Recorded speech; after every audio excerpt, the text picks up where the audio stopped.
Hi, everyone. Welcome to KMM Live. I'm here with Savitri Richardson in Brooklyn, New York, and I need to press another button. Hold on. It's so crazy. It's the modern technology that I am just getting used to. I'm a philosophy major and I use technology exactly like one. So was I. So was I Yeah. as a philosophy major also. It's like, what is technology? No, it's going to end society. That's what that is. So we've got our bunkers prepared in various parts of the United States, but Yep. yeah, My heirloom seeds are on standby. that's right. Savitri owns SLR Real Estate in Brooklyn, New York. And tell us a little bit about why real estate. I mean, some people, their childhood leads them to electrical engineering or baseball or any number of things. Yeah. For you, it seems like real estate was kind of a destiny in a way. It is kind of a destiny. So honestly, I actually practice real estate because when I was 22 years old and my ex-husband and I were looking for a house, we ended up buying the absolute wrong house for us because we were not properly educated by our real estate agent. We moved in, it was narrow, we didn't have a final walkthrough, we didn't even know we were closing, completely uneducated. I was just kind of like one of those warm bodies swept up in the mortgage, like the mortgage, the early, not mortgage crisis, but when rates dropped in, the early 2000s. We were warm bodies with good credit. And found that I was, had major buyer's remorse. And I was just like, instead of kind of falling victim to these kind of desperate feelings, I was like, let me get my license and do better and be better. And so that's what started it. That's how I got started. That's a really great, bold decision for someone in their 20s. That's really awesome.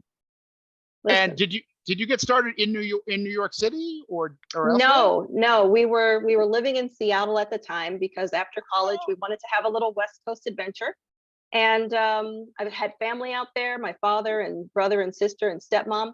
And when the time came to oh, let's buy something, I was like, yeah, this is great, cute little townhouse, but it was like a tiny house before tiny house was a thing, and it was just a too small house, not even a tiny house because it wasn't functional. Couldn't fit the car in the garage. Oh, wow. Couldn't open my door to get out of the car. I had to climb over the driver's side in order to exit the vehicle. Not a wise decision. It's like 22 years old. I don't know any better. Yeah. Oh my God. So yeah. so you're starting in real estate. You're in Seattle. Are you working with a team or No.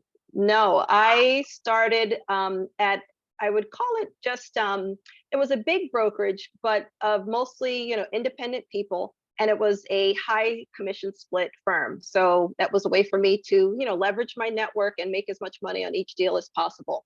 So I went into that, and I don't know how many agents they had, but it was thousands of agents. And, back in the early days, I'd only lived in Seattle for about a year. I didn't have a huge network, but I'm a sociable person. Yeah. And I ended up setting records at the firm. And even 10 years after leaving them, they remembered me and how good I was. So I was like, okay, great. When it was time to get my license in New York, Washington and New York don't talk, but I made them talk to each other, and I was able to procure my broker's license here and be like, listen, you guys remember what I did out there. I'm going to bring this sauce back home to Brooklyn. So. All right.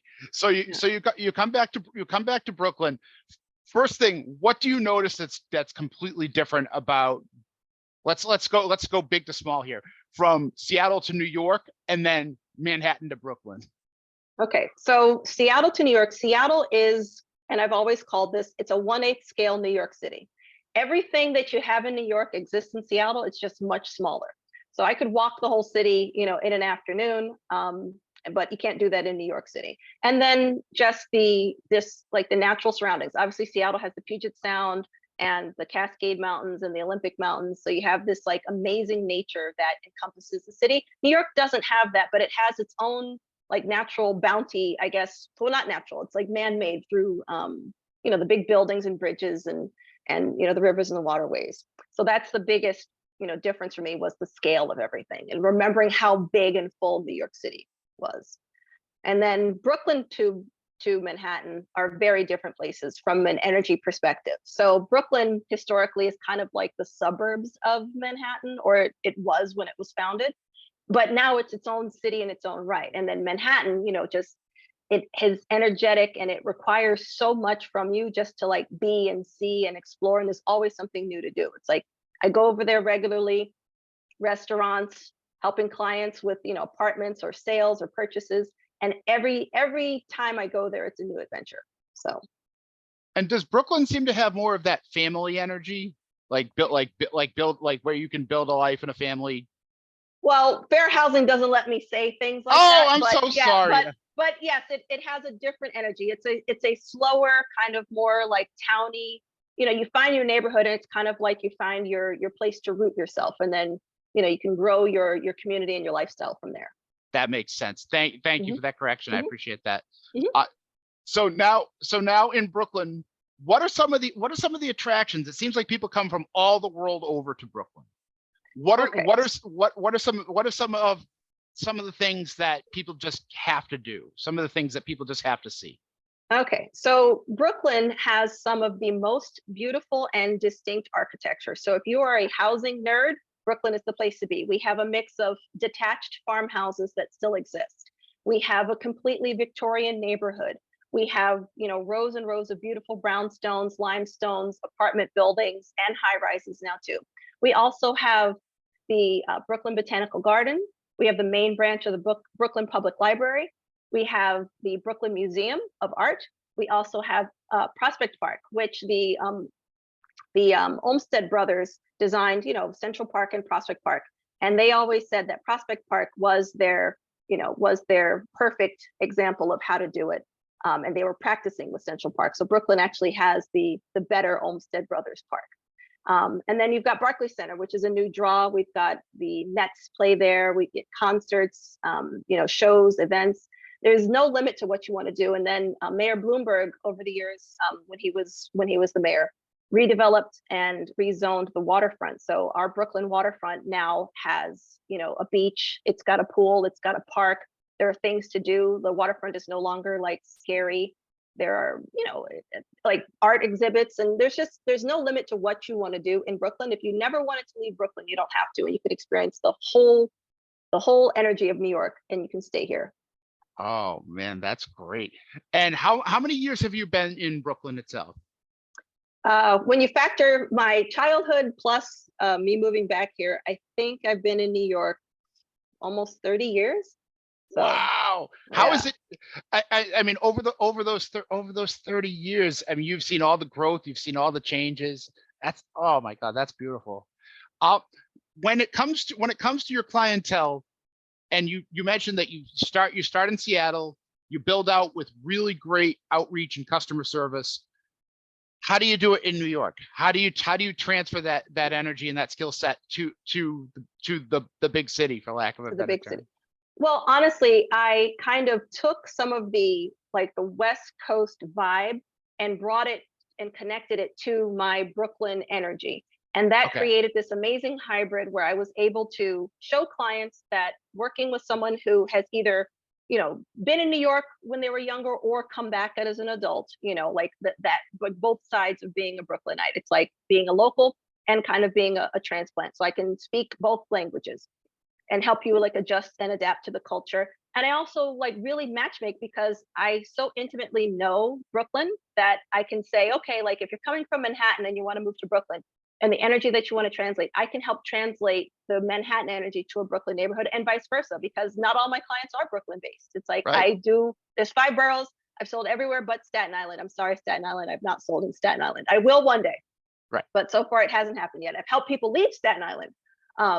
But just bringing my knowledge and my experience, and then the collaborative process that I utilize, and I end up making my colleagues across the table and we have very successful relationships. But we're both working for individual clients, but they respect my professionalism and my knowledge, and I think Yeah. outside of the box and help solve problems, and then change the course of people's lives, whether I'm helping them buy or sell. You built a team. Talk about your company and your team.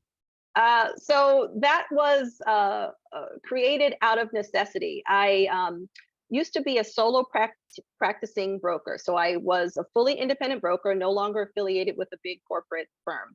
And I was practicing by myself for a number of years. And then COVID made me kind of pivot and realized that I wanted to actually have people under me who worked with me, who were, boots on the ground, because, COVID made our job illegal for a number of months in New York City. It was actually, we were not legally allowed to practice real estate, but I still needed to close sales. I still need to help people, Hmm. finalize their transactions.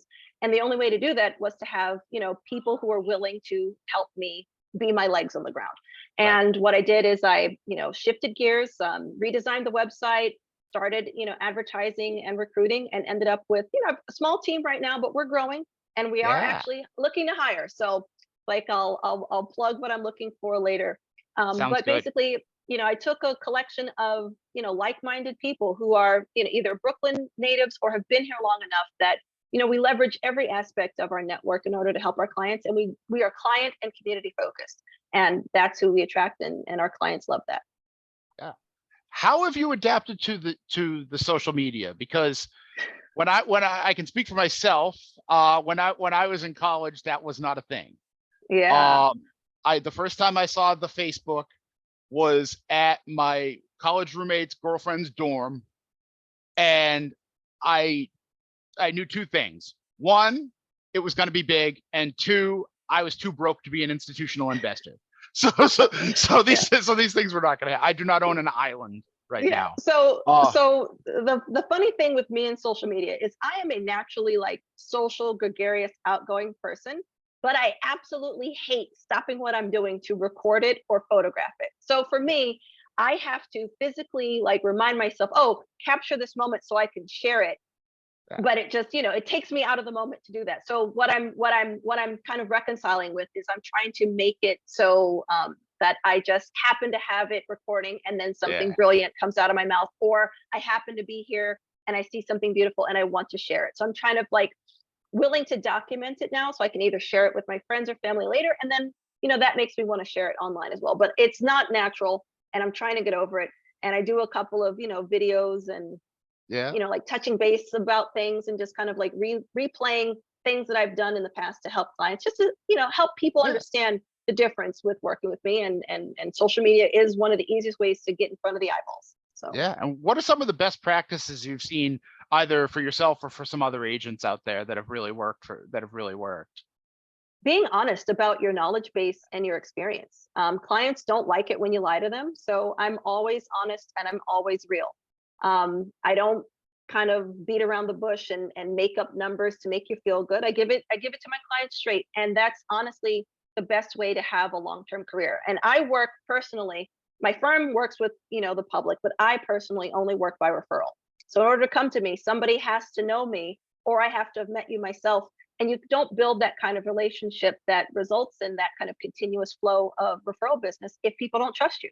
No, and it doesn't happen overnight either. No, no, it takes So you years to build. so you have to have not only a couple good days, you have to Hmm. have a good track record over a number of many years. Yeah, yeah.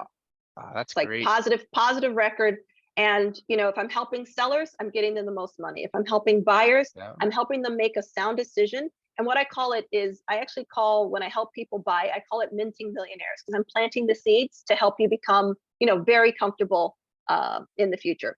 And when I look back at like a 5-year average of my buyers, on average, they've got at least 50, 60% appreciation after they've bought with me. And that's just the appreciation. That doesn't include, what work they may have done, or Right. what, rental income they're getting. But, it's like the returns. I'm a very good return on investment. If you listen to me and you buy the thing that I tell you to buy, or help you buy, you end up very comfortable in the near future. Oh, that's fantastic. Now, I got to get into it because you mentioned it. When you hire somebody, what are you looking for? If someone's going to be on your team, what are some of the attributes that are must-haves? You have to be honest. You have to be trustworthy. You have to be proactive. There's a lot of people out there who think that they are proactive, but really they are reactive to tasks. So what I do is I sit down and I help my agents figure out where they have natural strengths that can translate to real estate. And honestly, everything is related to real estate. Real estate is everywhere. Go to your favorite restaurant, real estate was involved because of location and build out. Where you live, same thing. Where you go have fun, same thing. Everything is real estate. So I help people see that, and then see what parts of their personality naturally translate to real estate. So if you're very good at art and you like to go to museums and collections, there's a way to translate that into real estate as well. So it's like, okay, you see these pieces. Where do these pieces belong? What type of property would they look good in? like this modern art museum looks good in these kinds of lofts, and the statues can go in this property that has a backyard, that kind of thing. Help you bridge that gap, and then also to remind you to not be shy about what you do. You're not hurting anybody when you're offering your sound advice regarding real estate. Real estate is everywhere, and it's everything. Yeah. And I think what you said about being honest has been very important for me too, because when people ask, about career coaching, I say, look, there are two things. One, I am a personal trainer, not a surgeon. Mhm, I'm here because I've made all the mistakes. I'm mhm, here because I've screwed it up, and I'm also here to make sure that you're staying on task. Can I mhm. repair every situation? No. Can I even repair most situations? Probably not. But I can make you better than you were yesterday. Exactly. And that has worked well. I think one of the things about it too is that you mentioned agents that have different strengths and different weaknesses. Mhm. Uh, does that really help in terms of how they collaborate together, or are they all largely working independently?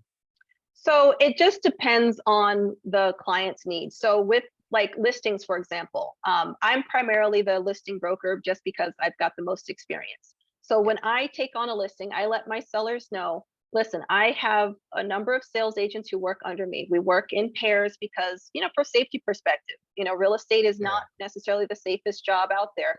And if you're alone in a 3,000 square foot house and there's strangers walking in, that's not safe. So my clients know that, okay, there will be multiple of us in the property at any given time. That doesn't necessarily mean that there's a bunch of keys floating around there, like I hold the keys. um, but what we do is like we just keep clear communication, and then that helps everyone be more comfortable. And then, like, if I'm working an open house and I have one of my sales associates with me, then we divvy up, if new unrepresented buyers walk in, then leads get assigned. And then our sellers know that our primary focus is to find them the best buyer. And me having multiple eyes that have been trained by me helps me help them identify the right buyer. So it's a win-win for everybody. And I call us more of a collaboration instead of a team. And it's, it's just, words, but with a collaboration, I like to think of it more so like, one of those like big albums that comes out where you get a bunch of different singers together for a Yeah. cause. That's how we are. Versus a team is just like, a boy band or a girl band. Like Yes. they're only looking out for their album sales, but that's not it. Right. Like as a collaboration, we are looking out for what is the greatest good. So, and we Yeah. utilize each other's strengths for that. It's like, I'm very good at everything. And then, one of my agents is very good with this aspect, and another one is good with a different aspect. And you combine that together, and all of a sudden, you've got a super force, and our clients have, a higher sales price and, their choice of buyer. Yeah. This is the month where students graduate from high school and college. They move on to new lives and different things. Um, Hmm. I think you and I both mentioned we're philosophy majors. Yeah. Uh, for the class of 2023, if any of them have an inkling to go into real estate, even if they majored in philosophy like us, talk about what about it you recommend and what it is that they need to prepare for. So I highly recommend you getting into real estate as young as possible. First of all, I don't think that age is a deterrent to being successful in this business whatsoever, especially with the way technology has helped make my business more global. We're more connected, and there's ways. And then COVID taught me this: that I can sell real estate without actually being in New York City. I can, Yeah. as long as there's boots on the ground opening the door, I can do everything else. Phone, email, whatnot. So for younger people, they've spent the last 3 years at least, doing everything, with technology. Right. Technology makes it easier, and the younger you are, the better you are at it. So don't be afraid of your age, and don't let that discourage you. I've been practicing real estate for 19 years. I'm 42 now. So what was that? I was 23 when I got my license. Okay. That was young. And I was, 2 years out of college and in a new city, but I played to my strength. So when you're young, you've got social media, you know how to utilize technology. You have seen things and experienced things with access to the internet, and there's unlimited information for you. So there's no excuse, there's no gatekeeping when it comes to how do Right. I get into this part? How do I get into that part? And just a matter of, if you have the proactiveness in you, if you are ready to do what you need to do, then teach yourself things. And it is okay to be honest with people and say, hey, I'm new, I just got my license, but I'm very eager to help you.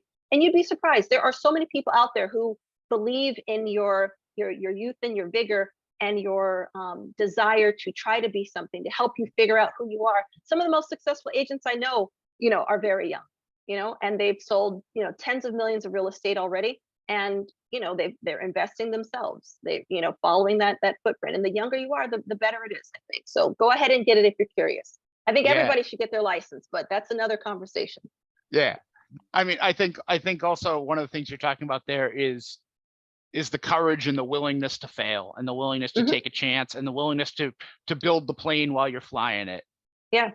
And real estate's a very up and down business. Like there are super high highs and super low lows. And the younger you are, usually the more adaptable you are to overcoming the challenges. Yeah. So what about you? Is it an element of your personality that enables you to handle those cycles? Is it something, is there a particular philosophy, for lack of a better word? I honestly think that the personality trait, or the thought or the mindset that you have to have in order to successfully handle the ups and the downs, is that this too shall pass. So, that's like kind of like a universal paradigm, I guess, in sales or in life in general. This too shall pass, whether it's good or bad. You can't be stuck in this moment. You don't have to stay there. So I think that's what I use in order to get over things, because the lows are really low and the highs are really high, but I never get stuck in any one of those sections, because those are paralyzing, the positive and the negative. And I think also too, because you started young, you've seen it all before. Oh yeah. You've seen it come, you've seen it go. Yep. And you got to mature in parallel with that, which is really great. Yeah. And then, during the the Great Recession of 08 to 2012, I was able to see even more, in the market. So it's like, oh, okay, that's a lot. That's a lot of life was lived in those 4 years. Yeah. A lot of changes. And I think also the one thing I saw anyway come out of 2008 was that people got afraid. And sometimes that fear was useful, because it kept people out of situations that would have ruined their life. Right. But at the same time, I think it also, we're 28, we were 28, 27 at the time.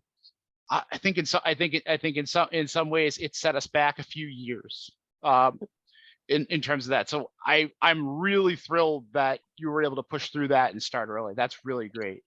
Yeah, it was not easy, because I had, my kids are 16. So in 2008 they were 2, and the world fell apart. And it's like, I'm in sales, the world fell apart. Nobody can close on a house. I was in Seattle. Like there was not a lot of cash in Seattle, but somehow we're still here. Yes. We made it. So, there were definitely, adaptations and adjustments that needed to be made, but I took all of those lessons in stride, and I used that to help me bridge the gap with clients now. So like if I find a distressed property owner, so meaning like a home that's in financial distress, because of my experience, overcoming, 2008 to 2012, and I was licensed as a real estate professional, and I was also working as a paralegal because I had to. And it's like, I never wanted to have 2 jobs, but I had to. But like the knowledge that I gained from being a paralegal really helps me make those clients feel more secure, because I know how the foreclosure process works. I know how the bankruptcy process works. I know how the short sale process works. I know all the alternatives to help you kind of get out of these situations and grow from them. And then like, this doesn't have to define you, this moment of down. It's like, yes, let me sell this, and then I'll help you rebuild someplace better, and you'll be stronger and more fortunate on the other side. Right, because you're teaching people not just to ride the wave, but to shelter from the storm, because you've seen it. Yeah, sometimes you have to let go in order to grow. Yeah. No, I think that's so true. Talk a little bit about, I know there are a lot of real estate influencers out there. Please tell me some of them are approaching you to go on their shows. Come on. Not yet, but a lot of the, I guess, personalities that I see online, Yeah. I have had experiences with them offline where, you Okay. know, like either they're bringing me a client or a customer, or we're having some type of interaction. And, you know, for the most part, you know, it's been fine. And then with some of them, Good. I'm like, okay, Yeah. let's dig a little deeper here in order to get this done. But, you know, but that's the nature of Yeah. putting on the show. You know, like that's what Yeah. social media is. It is reality TV in It's our the show. phones and in our pockets. It's a Yes, it show. is. So, you The know, reason I and the I live reason in I the real say world. that Yeah. the reason I say that is that more people just got to get to know you. Yeah. Yeah.